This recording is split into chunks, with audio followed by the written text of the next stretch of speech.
বছৰৰ পহিলাতে এটা ভাল লগা পৰিৱেশ, এটা ভাল খবৰ আৰু এখন ভাল ছবি।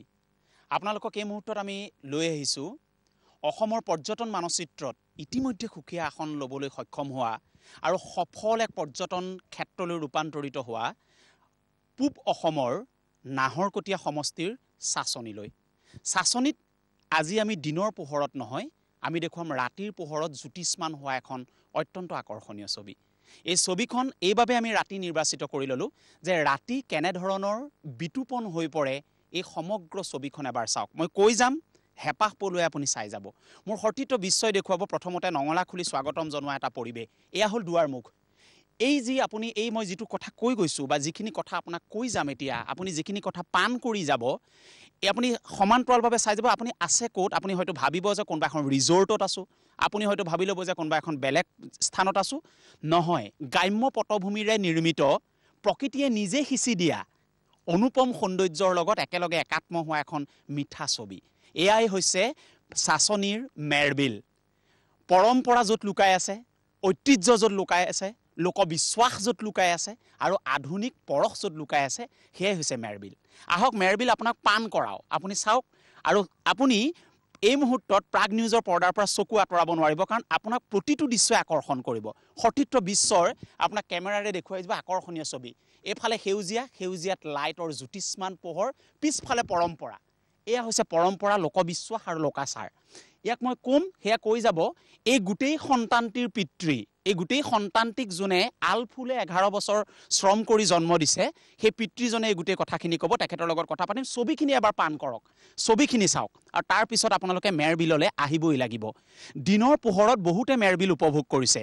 ৰাতিৰ মেৰবিল কেনেকুৱা তাক দেখুৱাবৰ বাবে আমি আচলতে আজি ইয়াত উপস্থিত হৈছিলোঁ।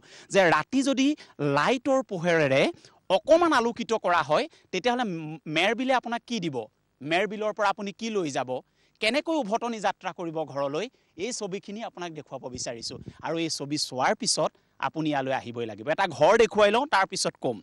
এই ছবিত আকৰ্ষিত হৈ এই ছবি চাবৰ বাবেই আজিৰ দিনটোত, এই মুহূৰ্তত আপুনিয়ে মই য'ত প্ৰাগ নিউজৰ এই ছবি চাই আছোঁ, এই মুহূৰ্তত ইয়াত উপস্থিত থাকিলে যে ৰাজ্যৰ মুখ্যমন্ত্ৰী হিমন্ত বিশ্ব শৰ্মা এটা ঘৰ দেখুৱাই আছে আপোনাক। এটা কংক্ৰিটৰ ঘৰ সেউজীয়া দলিচাখনৰ ওপৰত। ইয়াত মুখ্যমন্ত্ৰী আজি থাকিলেহেঁতেন। আপুনি মইতো পিছৰ মুখ্যমন্ত্ৰীয়ে নিজে এই দৃশ্য উপভোগ কৰিবলৈ ইয়াত হাবিয়াস কৰিছিল। নিজে কৈছিল মই মেৰবিলত থাকোঁ এৰাতি, ইয়াৰ সৌন্দৰ্য উপভোগ কৰোঁ, মেৰবিলৰ পৰা ৰাতি অহা বতাহ চাতি অকণমান লওঁ। আৰু এই ঘৰটিতে আজি ৰাজ্যৰ মুখ্যমন্ত্ৰী থকাৰ কথা আছিল, কিন্তু কিছু আকস্মিক অসুবিধাৰ বাবে কিছু পিছলৈ গৈছে, কিছু অকণমান পলম হ'ব তেখেত, কিন্তু ইয়ালৈ আহিব মেৰবিললৈ। ৰাজ্যৰ মুখ্যমন্ত্ৰীয়ে নিজে থাকি মেৰবিলৰ সৌন্দৰ্য উপভোগ কৰিব। আহক দেউতাকজনৰ লগত কথা পাতি লওঁ। এই গোটেই সন্তানটিক লালিত পালিত কৰা মণিমাণিক গগৈ, এসময়ত এজন সংগ্ৰামী সত্ৰা, এসময়ৰ এজন সশস্ত্ৰ বিপ্লৱী, আৰু আজি এজন খনিকৰ। এটা পৰ্যটন দ্বীপক পৰ্যটন মানচিত্ৰত কেনেকৈ স্থান দিব পাৰে, তাক খুব সুন্দৰভাৱে লালিত পালিত কৰা এজন সংগ্ৰামী বিপ্লৱী মোৰ কাষত এই মুহূৰ্তত উপস্থিত আছে, মণিমাণিক গগৈ। মই প্ৰথমতে আপোনাকতো আৰু মই বহুবাৰ লগ পাইছোঁ, আপোনাক মই ধন্যবাদো দিয়াৰ আচলতে সকলোৱে মণিমাণিক গগৈৰ নামটোৱে পৰিচয়। চমুকৈ মই কিছু কথা পাতি আমি আগবাঢ়ি যাম। সন্তানটিক লালিত পালিত কৰি কিমান তৃপ্তি পায় অন্তৰে আপুনি? এইটো ৰাইজৰ সন্তান।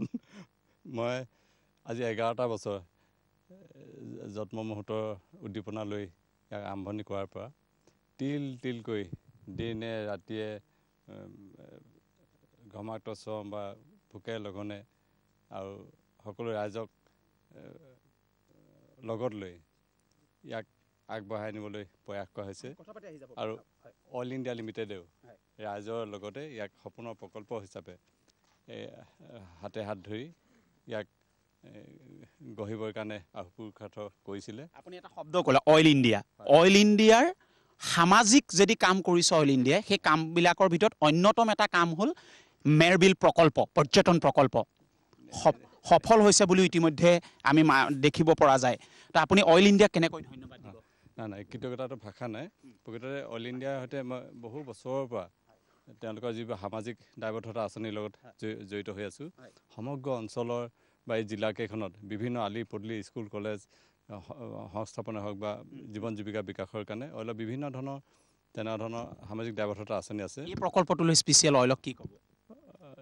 নাই, সেই তাৰ লগত মই জড়িত থাকি সমগ্ৰ সমাজ জীৱনক উন্নয়নৰ কাৰণে বা গ্ৰাম উন্নয়নৰ কাৰণে কাম কৰি আহিছোঁ। কিন্তু পৰৱৰ্তী সময়ত যেতিয়া 2010 চনৰ 26 ছেপ্টেম্বৰ তাৰিখে এইটো আনুষ্ঠানিকভাৱে শুভ উদ্বোধন কৰা হ'ল, তেতিয়াৰ পৰা অল ইণ্ডিয়া ইয়াৰ লগত ৰাইজৰ লগতে সমানেই অংশীদাৰী হৈ পিনে ইয়াক আগবঢ়াই নিয়াত সহযোগ আগবঢ়াই আহিছে। আৰু আমাৰ এতিয়া বিশেষকৈ অল ইণ্ডিয়াই আমাক কোটি টকাৰ ওপৰৰ আমাৰ যিবিলাক ইয়াত বিদ্যুৎ উৎপাদনৰ কাৰণে 40 কিলোৱাট উৎপাদনক্ষম সৌৰশক্তি প্ৰকল্প আমাক অল ইণ্ডিয়া দিছে। 3খনকৈ গাড়ী, 13খন পেডেল নাও, এইটো মিউজিয়াম দিছে বা অন্যান্য ধৰণৰ ইয়াৰ আন্তঃগাঁথনিৰ কাৰণে অল ইণ্ডিয়াই সহযোগ কৰিছে। আজিৰ তাৰিখতো কৰি আছে।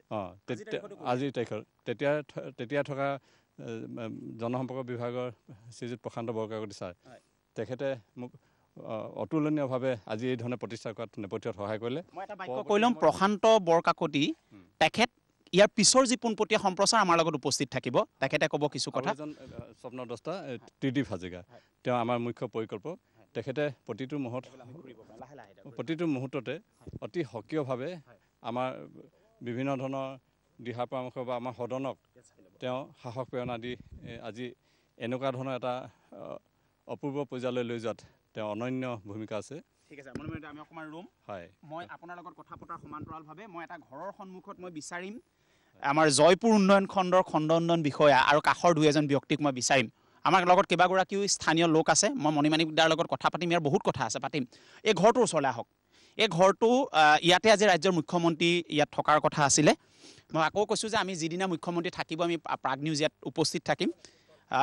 অকণমান আহক দাদা, আমি ইয়াতে অকণমান কথা পাতি ল'ম, কাৰণ মানুহে এই দৃশ্যবিলাক চাই যাব আপোনাৰ লগত কথা পাতি থাকোঁ। আমি ইয়াত ৰ'ব পাৰিম বিশ্ব? ঠিক আছে, মই আটাইকেইগৰাকীকে ইয়াতে ৰ'বৰ বাবে চমু কথা পাতিম। মই যেনেকৈ দৰ্শনাৰ্থী আজি প্ৰাগ নিউজ, ঠিক তেনেকৈ আহক আপুনি এইফালে। ঠিক তেনেকৈ আপুনিও আজি ইয়াত মই ভাবোঁ এই গোটেই নিশাৰ যিটো আলোকিত পৰিৱেশ এইটো উপভোগ কৰিবলৈ আহিছে। অকণমান কওকচোন থাকি। মই এই অঞ্চললৈ অহা আজি 2 বছৰ হৈছে। 2 বছৰ অহাৰ পিছতে মণিমাণিক গগৈৰ বিষয়ত বহুত কথা শুনি আছিলোঁ। তেখেতক লগ পাবৰ কাৰণে ইয়ালৈ আহি যিটো পৰিৱেশ দেখিলোঁ আৰু তেখেতৰ যি ত্যাগ, এই মহান ত্যাগক মানে মই শ্ৰদ্ধা জনাই ময়ো এই তেখেতৰ যিটো স্বপ্ন সেইটো সাৰ্থক হোৱাত ময়ো সহযোগী হিচাপে, যোদ্ধা হিচাপে মই আগবাঢ়ি আহিছোঁ। আৰু আমাৰ উন্নয়ন খণ্ডৰ ফালৰ পৰা আমি ইয়াত যথেষ্ট আঁচনি লৈ আছোঁ। ইয়াত যিখিনি আপোনালোকে দেখিছে চাফ চিকুণ হৈ আছে বা আন্তঃগাঁথনি যিখিনি আছে, এইখিনিৰ ওপৰত আমি MGNৰেগাৰ জৰিয়তে যথেষ্টখিনি আমি কাম কৰি আছোঁ সদায় দিনে নিশাই। তাৰোপৰি আমি এই যি প্ৰকল্পটো চলাই নিয়াত আৰ্থিকভাৱে সচ্ছল হোৱাৰ কাৰণে আমি এটা প্ৰজেক্ট লৈছোঁ। এইটো হৈছে আমি এটা 20 বিঘা মাটি এটা ফিচাৰী কৰিছোঁ। তাত ব'টিং হ'ব আৰু ফিচাৰী হিচাপে ব্যৱহাৰ কৰিব পাৰিব। পুখুৰীটোৰ পৰিসীমা 20 বিঘা। 20 বিঘা প্ৰকাণ্ড পুখুৰী এইটো আমি খান্দি আছোঁ, চলি আছে এতিয়া। আৰু সেইটোৱে এটা ইনকাম চ'ৰ্চ এটা আমাৰ এই প্ৰকল্পটোৰ হ'ব। তাৰোপৰি ইয়াত যোৱা বছৰ আমাৰ এখন যি উৎসৱ পাতিছিলে মেৰিবিল উৎসৱ, সেইটো আমি চাইছোঁ যে বাহিৰত আমি আৰু 20 বিঘা মাটি লেণ্ড ডেভেলপমেণ্ট আমি কৰিছোঁ এনৰেগাৰ জৰিয়তে, যাতে আমি মেলাখন তালৈ লৈ যাব পাৰোঁ। পাৰ্কিং প্লেচ যেতিয়া মেলা হ'ব, মেলা তালৈ যাব। যোৱাবাৰ আমি ইয়াতে ভিতৰত কৰা হৈছিলে, গতিকে আমি বাহিৰত যাতে যায় তেতিয়া পৰিৱেশটো আৰু এটা সুন্দৰ হ'ব আৰু দৰ্শনাৰ্থী ইয়াত ভিৰটো তেতিয়া কম হ'ব। আৰু কিবা আছে নেকি? আৰু নাই, আমাৰ এইটো বিশ্বাস যে মেৰিবিলবাসী ৰাইজে ইয়াৰ এটা সপোনৰ বুলি ইয়াত এই প্ৰকল্পটো লৈছে। তেখেতে এটা সম্পত্তি খুব আপোন হিচাপে লৈছে। গতিকে সেইকাৰণে এই প্ৰকল্পটো যে দিনক দিনে উন্নতি হ'ব তাত কোনো অসম্ভৱ নহয়, এইটো সম্ভৱ। তিনিগৰাকী আহক, সৰু বাক্য কথা পাতিম, বেছি সময় আমি ল'ব নোৱাৰিম। কিন্তু আৰু ছবি বহুত আছে, আপোনালোক আঁতৰি নাযাব প্ৰাগ নিউজৰ সন্মুখৰ পৰা। আপুনি ৪৫ চুকৰ, আমি যিটো একেবাৰে খাটি অসমীয়াত কওঁ, কিমান গৌৰৱান্বিত এই প্ৰকল্পটোত আপোনালোকে দৰ্শন কৰিবলৈ পায়। আমি আহোঁ, আপোনাক ইয়াৰ লগত থাকে, এটাচমেণ্ট হয়, ইয়াত থাকে। কিমান গৌৰৱান্বিত যেতিয়া বাহিৰৰ পৰা লোক মেৰবিললৈ আহে। আপুনি বাহিৰলৈ ফুৰিবলৈ গ'লে আপুনি কম মেৰবিলৰ কাষৰ মানুহ, কিমান ভাল লাগে। আচলতে ভাষাৰে ক'ব নোৱাৰোঁ। মেৰবিলৰ বুলি পৰিচয় দি বহুত গৌৰৱান্বিত হওঁ। আৰু মেৰবিল আমাৰ পৰিচয়, আচলতে মেৰবিল আমাৰ ভৱিষ্যত। আৰু খুব সুন্দৰকৈ, খুব বহুজনৰ কষ্টৰ ত্যাগৰ বলত মেৰবিলখন খুব সুন্দৰকৈ পৰ্যটকসকলৰ কাৰণে সজাই তোলা হৈছে, আটক ধুনীয়াকৈ সকলোৰে কাৰণে। এটা খুব প্ৰাকৃতিক নৈসৰ্গিক শোভা সকলোৱে পান কৰিবলৈ আহিব মেৰবিললৈ। আৰু তাৰ লগতে বহুখিনি এতিয়া আগুৱাই গৈছে মেৰবিলৰ এই অনুষ্ঠানটোৰে বহুখিনি কৰিছে আৰু স্থানীয় ৰাইজৰ আৰ্থিক বা তেনেকুৱা ধৰণৰ বহুখিনি কাম কৰিবৰ কাৰণে এটা সাহস প্ৰেৰণা।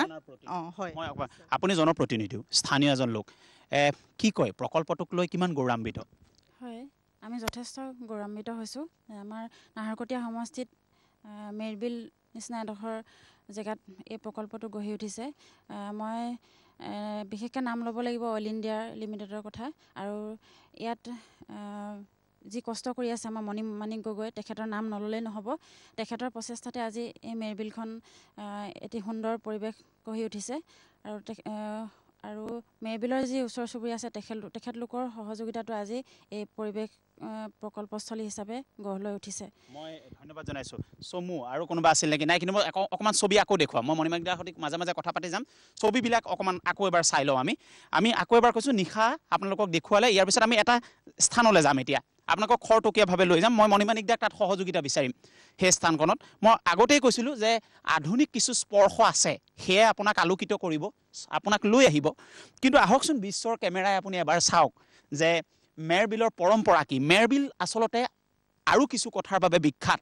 মেৰবিল সেই বিখ্যাত কথাখিনি অকণমান আপোনালোকক দেখুৱাই ল'ব বিচাৰিম যে মেৰবিল যিটো বিল, এইটো মেৰিয়াই লোৱা এখন বিল। প্ৰাগ নিউজে ইয়াৰ পূৰ্বেও আমি কৈছোঁ এখন মেৰিয়াই লোৱা বিল, এখন সত্ৰ। সেই সত্ৰ বাৰে বাৰে আমনি কৰিছিল এখিনি পানীয়ে। সেই পানীখিনিৰ আমনি কৰাৰ এটা কাৰণ আছিল এগৰাকী কুঁৱৰী, অৰ্থাৎ সেই সত্ৰখনৰ এগৰাকী সেই সত্ৰৰ কন্যা, যাক জল কোঁৱৰে পৰৱৰ্তী সময়ত বিয়া দিবলৈ বাধ্য কৰোৱা এটা পৰিৱেশ হৈছিল। আৰু সেইটো কাৰণে মেৰিয়াই লোৱা বিল বুলি মেৰবিল বিখ্যাত। এতিয়া ছবিটো চাওক, মই কোৱা কথাখিনি মিলিব লাগিব। গতিকে আপোনাক দেখুৱাইছোঁ এখন নাও। আপুনি দেখিছে এজন সুদৰ্শন এটা মূৰ্তি, এটা প্ৰতিমূৰ্তি। এয়া হৈছে জল কোঁৱৰ। এই জল কোঁৱৰক বিশ্বাস কৰা হয় যে মেৰবিলতেই জল কোঁৱৰ থাকে। মেৰবিল হৈছে জল কোঁৱৰৰ স্থান।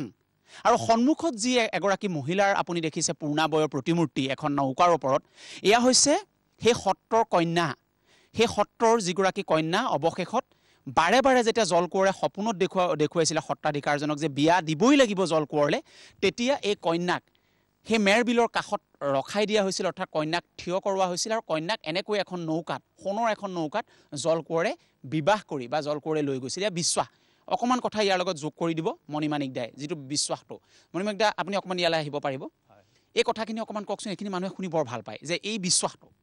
তাৰমানে কি হয়, অসমৰ এখন বিখ্যাত বিল মেৰবিল। এই মেৰবিলখন হেনো সৃষ্টি হৈছিলে 1700 চনৰ আৰম্ভণিতে। চলিহা বাৰেঘৰ সত্ৰৰ সত্ৰাধিকাৰ শ্ৰীৰামাতাই আপোনালোকে পানীৰ মাজতে এজোপা আজিও বাঁহ আছে, সেই বাঁহজোপা থকা ঠাইতে এখন সত্ৰ আছিলে। সত্ৰৰ সত্ৰাধিকাৰৰ নুমলীয়া জীয়েকজনীক সৰুতে মানে খুব আমনি কৰিছিলে, পেনপেনাই থাকে। তেতিয়া মাকে তাৰমানে কয় যে এনেকৈ ধৰণৰ আমনি কৰি থাকিলে তোমাক পানীত উটুৱাই দিম আৰু পানীত জল দেৱতা আছে, তোমাক লৈ যাব। তেতিয়া তাই ভয় খাই নিচুকনি যায়। তাৰ পৰৱৰ্তী সময়ত তাই মানে সেইটো আধ্যাত্মিক পৰিৱেশত তাই লালিত পালিত হৈ ডাঙৰ দীঘল হ'ল, গাভৰু হ'ল, খুব দীপ সুন্দৰী আছিলে হেনো। আৰু জল দেৱতাই জল কোঁৱৰ ৰূপ ধৰি সেই পৰিয়ালটোক সপোন দেখাব ধৰিলে যে এসময়ত মোক তাইক বাৰে বাৰে দিম বুলি কৈ থকা আছিলে, এতিয়া মোক তাইক লাগে। তেতিয়া তাৰমানে সেই পৰিয়ালটোৱে আচৰিত হ'ল যে সকলোৱে সপোনটো ইমান ঘনে দেখিবলৈ ধৰিছে। আৰু তেতিয়া তেওঁলোকে সিদ্ধান্ত ল'লে যে আমি আমাৰ মানৱ কন্যাজনী আমি দেৱতাক কেতিয়াও দিব নোৱাৰোঁ। আৰু নিদিয়া সিদ্ধান্ত যিদিনা ল'লে, তেতিয়া হেনো কিছু আঁতৰতে ভূগৰ্ভৰ পৰা তলৰ পৰা পানী ফুটি, মানে ভুমুক ফুটি সেই ঠাইডোখৰ, সেই সত্ৰখন মেৰিয়াই ধৰিলে। তেতিয়া সেই পৰিয়ালটোৱে ইমানেই ভীতিগ্ৰস্ত হ'ল, এটা প্ৰলয়ংকাৰী এটা পৰিৱেশ হ'ল। আৰু তেওঁলোকে গম পালে যে এইটো জল দেৱতাই খঙাল ৰূপ ধৰি এই মহিমা প্ৰকাশ কৰিছে। আৰু তেওঁলোকে তেতিয়া ভয় খাই ক'লে যে আমাৰ কন্যাজনী দ্বিতীয় দিনাখন যথাৰীতি এটা মাংগলিক অনুষ্ঠান পাতি, বিবাহৰ মাংগলিক অনুষ্ঠান পাতি দিবৰ কাৰণে সাজু হ'ল। আৰু সেই সাজু হোৱা সময়তে সেই প্লাবিত হৈ থকা পানীৰ পৰা এখন পুষ্পসজ্জিত সোণৰ নাৱত জল দেৱতা আহিছিলে হেনো দৰা সাজত। সেই ৰূপটোকে আমি কাল্পনিক ৰূপটোকে ইয়াত সজাইছোঁ।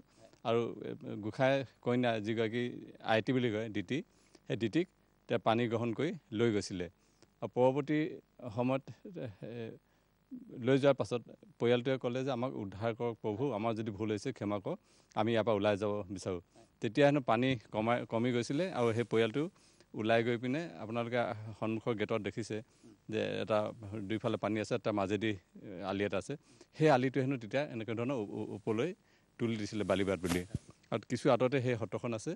আৰু এই থানতে, এই সত্ৰখনতে নগাৰ চিৰামাতাই নগাৰ নৌত্তমে ইয়াতে হেনো শৰণ লৈছিলে।